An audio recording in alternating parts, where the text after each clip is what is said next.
लेकिन 1 सेकंड हिजो मालले 10 बजे फोन गरे भन्थ्यो यार कति बज्यो 10 बजे साढे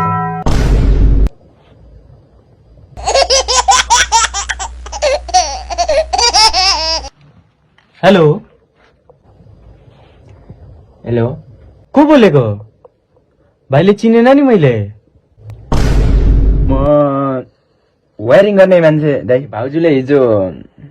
चार्जर गर्ने ठाउँ पुगिएको भन्नुहुन्थ्यो दाइ म आउँदिन हामी यतिखेर प्रत्यक्ष प्रसारणमा छौं चार्जर त ठिकै छ अहिलेको अवस्था होइन यसले कहाँको चार्जर बनाउनु लागेछ है आजभोलि मसँग खासै राम्रोसँग बोल्न पनि बोल्दैन होइन कि यसलाई मेरो सर्भिसिङ कम भयो